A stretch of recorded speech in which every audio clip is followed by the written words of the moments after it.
Alors, c'était fait ici. J'ai démarré d'un rectangle que j'ai tracé et je l'ai divisé en 6 zones et j'ai mis du texte dedans. Ça vous dit quelque chose? Vous connaissez ce genre de choses? C'est le texte déformé par l'objet au premier plan. Et ce qui est dingue, c'est qu'on peut encore modifier le texte et la police.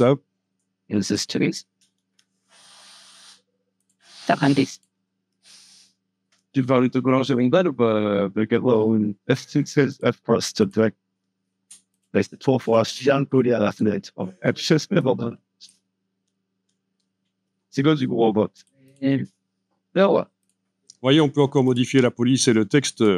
Alors, je sais pas, ça vous intéresse ce genre d'effet, éventuellement? Ouais, c'est bien. Alors, ça n'a pas super bien fonctionné ici pour la déformation. Pourquoi? Et ça tombe assez, je peux le faire. Ça déborde quand même, il faudrait que je vois pourquoi. Apparemment, quand... oui. Ah, il a bougé, en fait. Il a bougé... commande Y. Je vais repositionner la forme. Voilà. Les formes ont bougé depuis que j'ai mis... ça.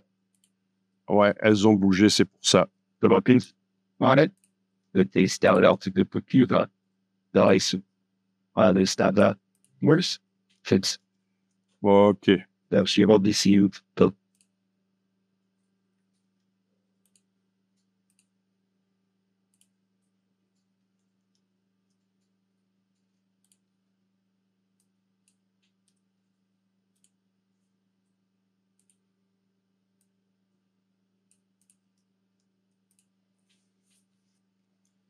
Et en fait, ce genre de choses, ça fait penser aux posters psychédéliques. Vous voyez, c'est les choses qu'on faisait dans les années 60 à la main. Déformer le texte comme ça. Maintenant encore, on peut le faire à la main, c'est très bien. Dessiner au crayon et puis finaliser dans Illustrator, c'est encouragé, mais il faut savoir le faire.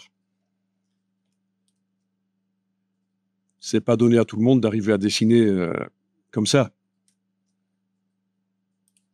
Donc la solution ici de demander à Illustrator de mettre ça dans des formes, pourquoi pas. Concernant les masques dans Illustrator, je vous remontre avec une image pixel. Je vais copier l'image et la transférer dans Illustrator ici. Voilà. Je vais la redimensionner avec la touche Shift. Bon, bien sûr, on peut faire un masque avec n'importe quoi. Je peux dessiner une étoile. L'objet qui est par-dessus l'image va servir de masque si je sélectionne les deux. L'étoile et l'image. Objet, masque d'écrêtage créé. Et voilà.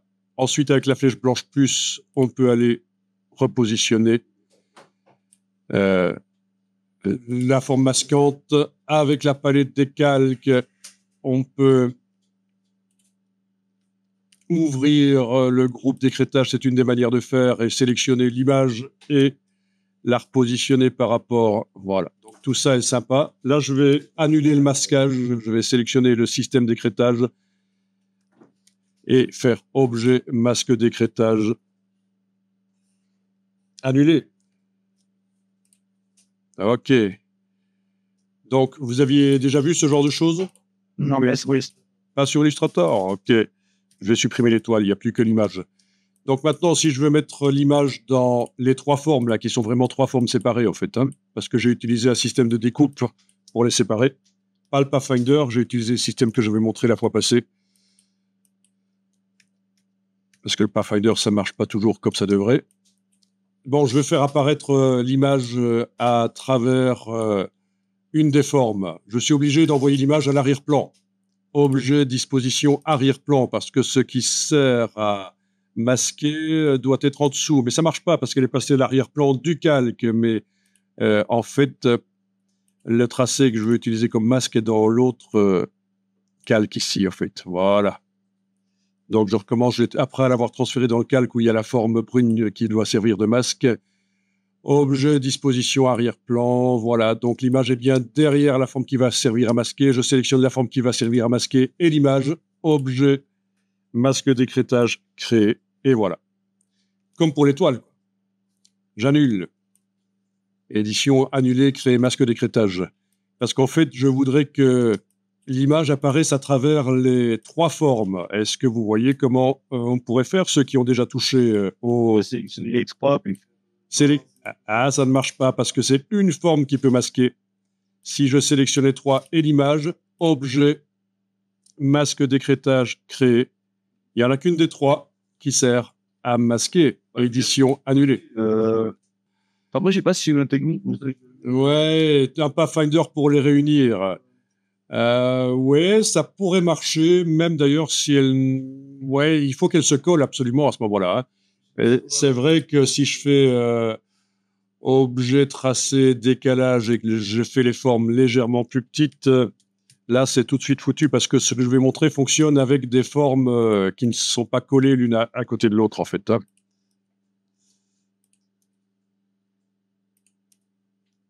Après, c'était dans cette figure-là, mais bon, Non, non, il y a une technique, il y a une technique. En fait, quand on fait un masque d'écrêtage, c'est une forme qui peut masquer ce qui est masqué, dans ce cas-ci, une image. Mais j'ai 3 formes. Donc, la solution, je vous montre. J'active les 3 formes. Elles sont là toutes les 3. Voilà. Tracer, tracer, tracer, on est d'accord. Je vais les réunir au même niveau. Elles vont devenir une seule forme, une forme composite. C'est objet, objet. Attendez un peu. c'est assez. Tracé transparent. Voilà. Tracé transparent créé. Tu as vu tracé composite dans le menu objet? Tracé transparent, c'est l'ancien nom de tracé composite. Objet tracé transparent créé et c'est devenu un tracé transparent qui est composé des 3 formes. Donc logiquement, là où elles se superposent, ça fait un trou. Vous voyez? C'est le principe du tracé transparent. Les caractères vectorisés où il y a des trous, comme les O, etc., c'est comme ça que ça marche. J'annule le déplacement. Et donc là, logiquement, si je prends cet objet-là et l'image, je les active tous les deux, je demande objet, masque d'écrêtage créé. La plupart du temps, ça marche. La plupart du temps. Et là, ça marche. Voilà. Ça peut être très sympa. Ok. J'annule. Je vais d'abord enregistrer ça, puis j'annule, parce que je vais vous montrer que parfois, ça foire. À cause du sens de construction des tracés. Je vais peut-être essayer avec une esperluette. Vous voyez ce que c'est une esperluette? Une esperluette, c'est ça. Voilà, plus de et qu'on appelle le et commercial, mais je pense que c'est une erreur de l'appeler et commercial. Alors, est-ce que c'est une ou un esperluette disons qu'il faudrait aller voir sur Google. Je pense que c'est un esperluette, mais j'en suis pas plus sûr que ça. Ok, ok, là j'arrive plus à agrandir, je suis arrivé au maximum de la taille des caractères dans Illustrator. Donc de toute façon, mon but c'est de faire... je vais changer la police parce que là, il n'y a qu'un seul trou en fait dans l'esperluette. Donc je vais changer la police pour avoir une esperluette à trous multiples. Et je vais peut-être réussir à faire le problème. Tout ça est très graphique. Hein. J'en profite pour vous dire que les polices de caractère, on peut faire des posters rien qu'avec des polices de caractère. Si elles sont bien choisies, ça peut être très sympa. Donc, je vous montre. Je vais taper ici typo poster et il est possible que je tombe sur des exemples de posters typographiques où on n'utilise que la typographie. Vous voyez, ce genre de choses. Souvent aussi, on agrandit énormément les polices, elles débordent et c'est à peine si on sait voir à quoi ça ressemble. Voilà, ça c'est très graphique en fait, hein. C'est très intéressant, il n'y a que de la police là-dedans. Mais vu que les polices, c'est des courbes et c'est sympa, ça peut être bien.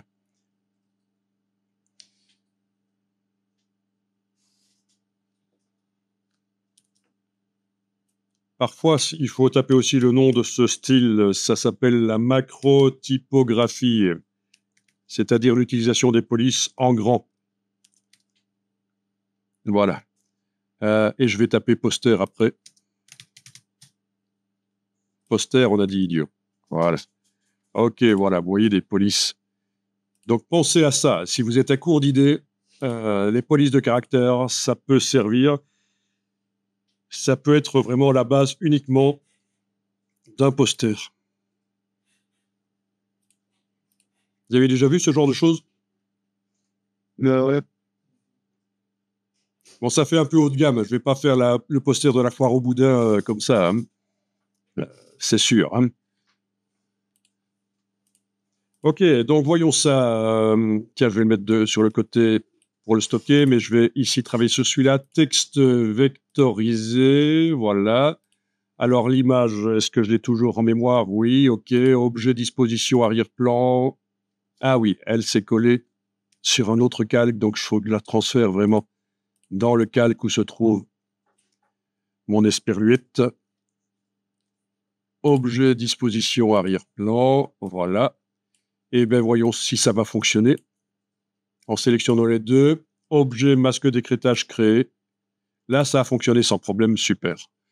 Mais parfois, vous aurez quelque chose. Ah oui, on peut mettre un petit contour, on verra peut-être mieux.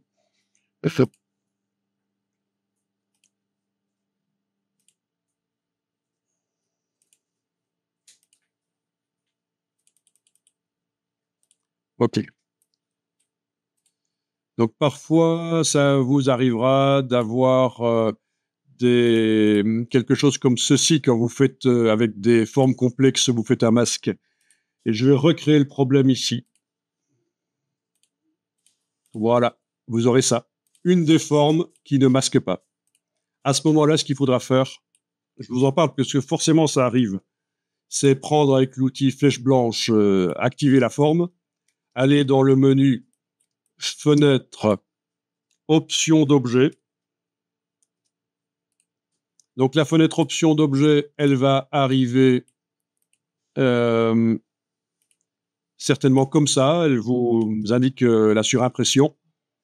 Il faudra demander ici de tout afficher dans les options d'objet. Et vous avez ici le sens de construction du tracé. Il faudra changer le sens. Et là, il y a beaucoup de chances que votre trou se fera sans problème. OK. C'est souvent quand on a plusieurs trous, en fait.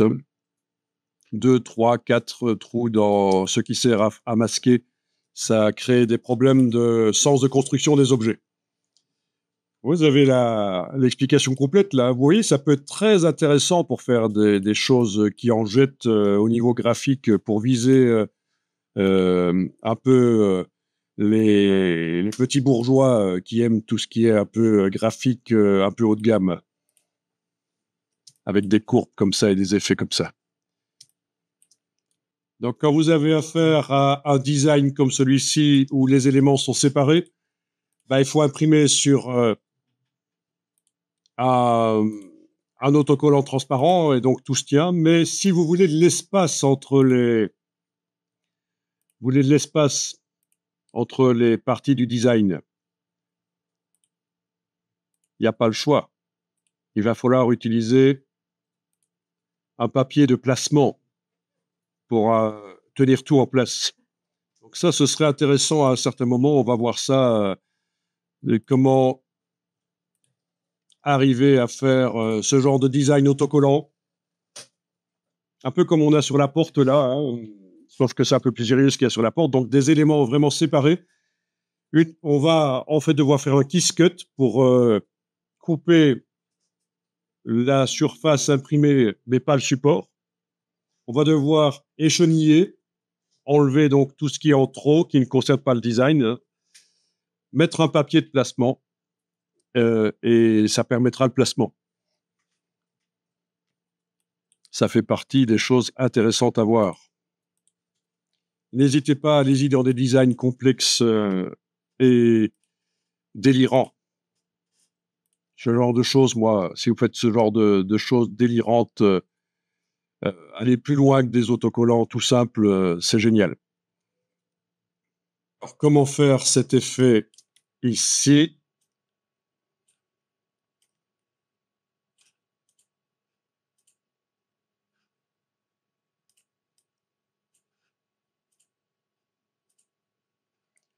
Voilà, ce genre de choses, comment faire ça?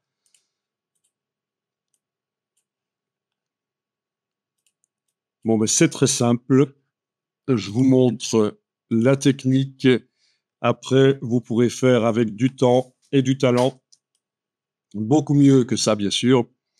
Donc, ça démarre d'un rectangle comme ça. Si on veut refaire l'exercice que j'ai fait, voilà, je vais lui donner une couleur de fond différente. Ok, voilà, en brun.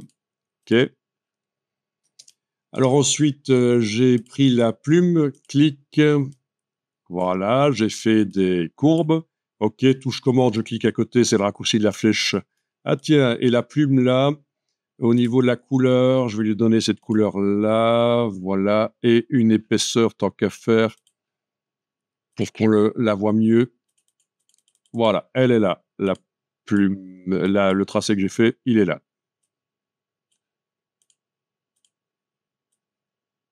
Voilà, ok. Je vais ici avec la flèche noire aller dupliquer ça. Avec l'outil de transformation, le tourner, voilà, etc. Donc si je vais faire les petites zones dans lesquelles je mettrai les mots, voilà. Ok, on va dire que ça, c'est bien. Ensuite, je vais me servir de ces lignes pour couper la forme rectangulaire d'en dessous. Donc, je ne vais pas utiliser la fonction division du Pathfinder ici parce que elle ne marche pas super bien pour ça, je crois. Donc, les lignes, elles sont où? 1, 2, 3. Les voilà. Donc, je vais en verrouiller 2. Voilà. Je travaille sur celle-là. Et je vais lui demander objet, tracer, diviser les objets inférieurs. La ligne a disparu et elle a coupé en deux l'objet qui était en dessous. Voilà. Mais pas les autres lignes parce que je les avais verrouillées. Donc, la ligne a disparu. Je déverrouille une des autres lignes, je la sélectionne et je demande à nouveau objet tracé, diviser les objets inférieurs. S'il fallait utiliser ça souvent, on ajouterait bien sûr un raccourci clavier. Voilà, même principe donc. Et puis la dernière ligne qui était verrouillée, je la déverrouille, objet tracé, diviser les objets inférieurs. Et voilà, finalement, je me retrouve avec l'objet inférieur qui est coupé. Voilà, là j'annule, tout ça revient en place, voilà. Bien. Donc, à partir de là, je vais taper un texte.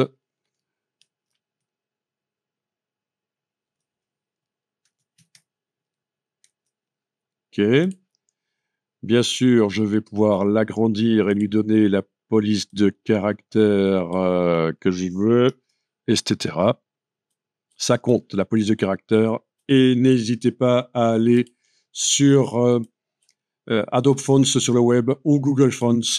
Et je vais la dupliquer parce que je vais mettre déjà maintenant les autres, la suite.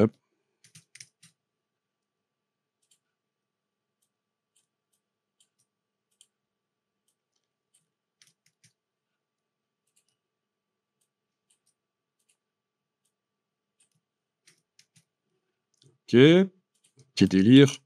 OK, je sélectionne tout et je sais que dans la palette caractères, j'ai intérêt à aller enclencher l'option optique. Voilà, comme ça les caractères se sont bien positionnés l'un par rapport à l'autre. Mais ceci dit, vu que ce qu'on va leur faire subir, ça n'était pas extrêmement important.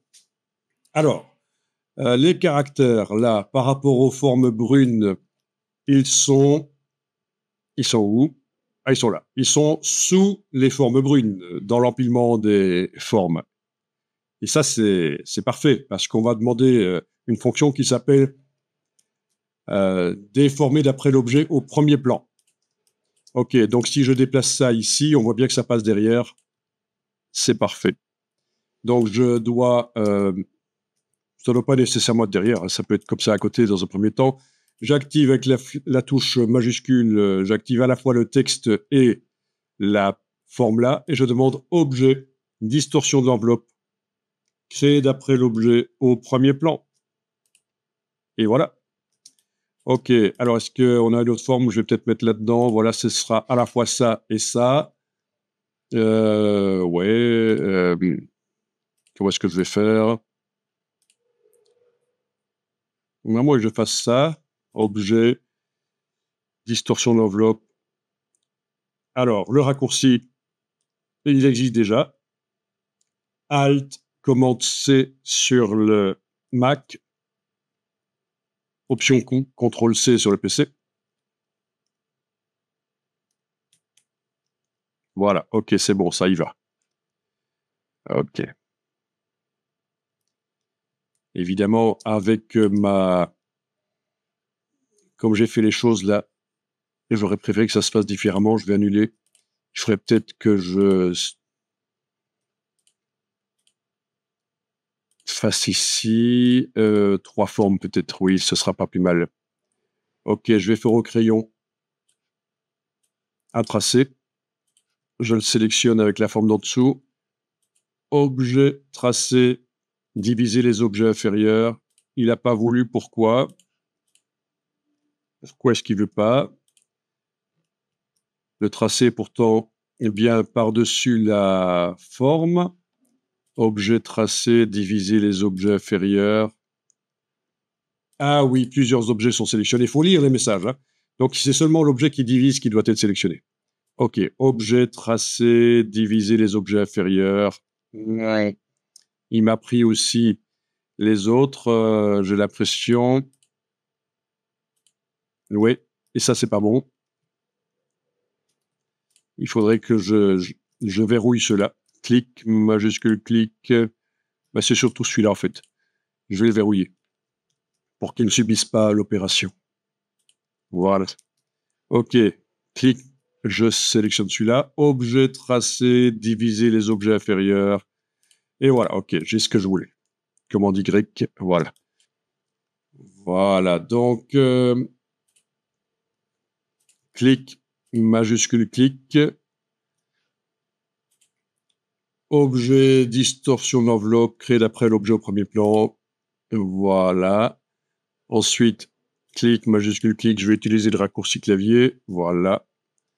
Voilà, voilà. Et puis, clic, majuscule, clic, raccourci clavier. Voilà. Et donc, c'est à peu près ce que je voulais. Donc, je vais pouvoir éventuellement mettre des couleurs différentes sur ces différentes choses.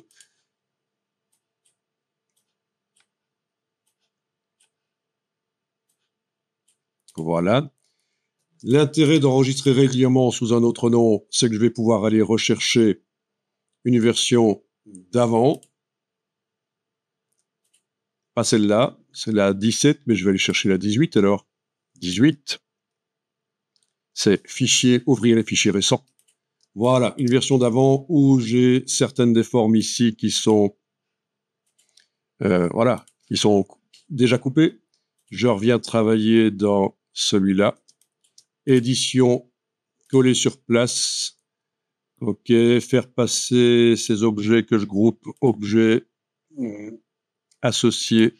Je fais passer le groupe sous le design. Voilà.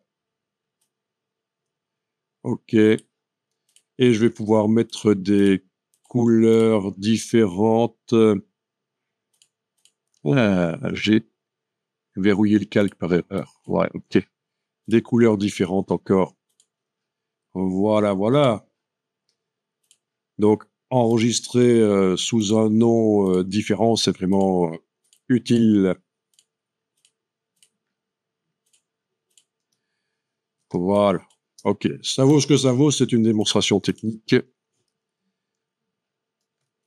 OK. Si je déverrouille tout, objet tout déverrouillé, et que je vais sélectionner les objets qui contiennent les textes, et les voilà. J'annule. Voilà, je peux activer chacune des formes et avec l'outil de transformation et la touche Alt et Shift, aller éventuellement réduire un peu. Alt pour que ça se transforme par le centre, comme ça, et Shift pour que ça ne soit pas déformé dans un sens ou l'autre. Voilà.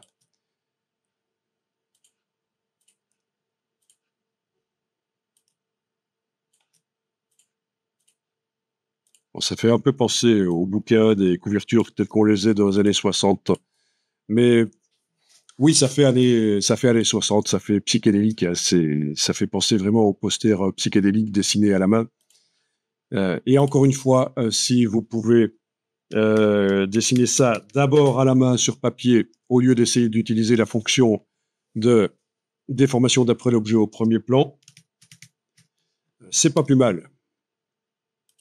C'est comme ça que vous obtiendrez des choses plutôt de ce genre-là. Voilà. Voilà.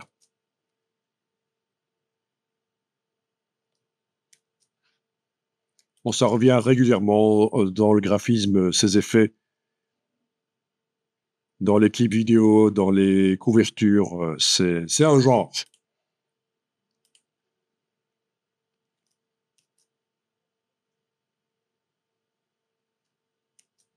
Et le côté fait à la main a un intérêt.